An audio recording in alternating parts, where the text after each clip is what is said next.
Hey guys, it's Dr. Calkins. We're going to look at now changes from week 1.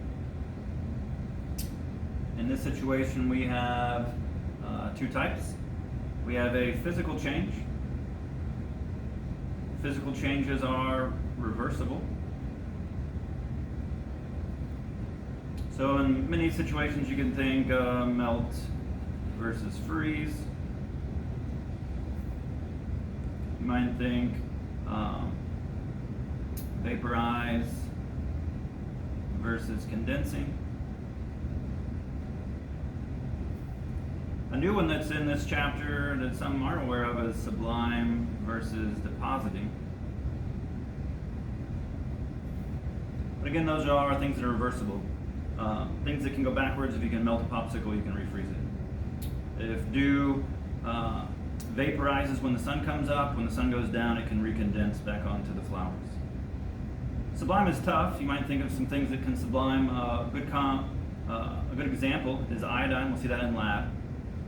Iodine is a kind of almost like glitter, toxic glitter in this case, and we're going to sublime it and then have it redeposit into iodine again. When you're melting, again, that's a phase change. So when you're melting, that's a solid. It's turning into a liquid, and freezing would be the reverse. Vaporizing, again, you have a liquid going to a gas, and condensing is the reverse. Sublime is a unique one. That's where we take a solid and we go to a gas. We're skipping that liquid phase. And then deposit would be the reverse. So as we take solid iodine, we can heat it up and it turns into a gas. You never see the liquid. Mothball is a good example. You throw a mothball in a closet, it stinks because it's subliming. It disappears because it's subliming. It'll never have that puddle that you're looking for to be, say, a melt. Another one that can do that pretty confidently is dry ice. The reason they call it dry ice is because it never makes the puddle, it never melts. It just turns into gaseous carbon dioxide from the very, very cold frostbite, almost forming carbon dioxide. So those are physical changes, and then let's talk about the other type, which is chemical. And chemical changes are things that are typically irreversible in the sense that without another chemical change they couldn't go backwards. So here's things that can't go backwards, like burning toast. If your significant other burns toast or burns a steak on the grill, can you ever unburn it? You just have to choke it down and pretend it tastes good, kind of thing, like when your kids burn brownies. In a lot of those situations you have something that can't be taken backwards. So you can imagine that if you get to the end of the semester and you burn your textbook because chemistry is over, you can't get that textbook back, you can't resell it online or in the bookstore. If your car rusts, you can't unrust it. Those are ideas of things that are irreversible because they can go backwards.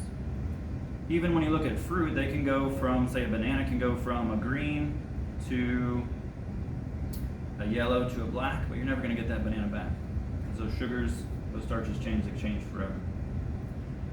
Oftentimes, the biggest problem students have with these two is looking at their physical appearance.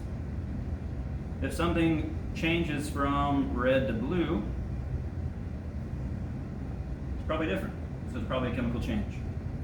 But if by heating it up it turns blue but it would return red by cooling down, maybe that's a physical change. So you have to be careful on examples like that, because if the color change is permanent, that's a great way to recognize a chemical change, a color change. Oftentimes you can look for heat or light to form. So as you weld things together, that kind of idea, you're changing it in a permanent kind of fashion. Fireworks produce heat and light. You're never going to get that firework back. So those are great examples of things to look for. You can also look for a insoluble solid. We'll see that in one of our first labs. We're going to make something that's a new color, that's no longer similar to the original two ingredients. And then the last kind of chemical change is pretty common, is the formation of a gas, and we'll also see that in lab. The lab does a great job at kind of practicing all these ideas. Definitely gases forming from, say, hydrogen gas from a metal and acid or something like that is a great way. So before I leave this lecture, I just want to remind you that worry about Physical appearance, that's the biggest mistake. When something looks physically different, it's because it's a chemical change. But because if it looks physically different, that word physical shows up, students want to put it in this category, but if it's physically different, it's because it's chemically different. And then the last idea that a lot of students tend to mess up is if you have an aspirin and you break it up and put it in a patient's mashed potatoes, is it still an aspirin? So another thing that we can add to this one side over here is a change in size, change in appearance. Those are great ways to recognize that it's still aspirin. Just like a window breaking, it's still a window, just in small pieces. Changing the shape or the size of something is still chemically, because you couldn't repress it into an aspirin pellet. You couldn't reform it into a window, that kind of idea. So hopefully this helps as you go through the homework. If you have any more questions, you can always post them in the discussion forums or send me an email.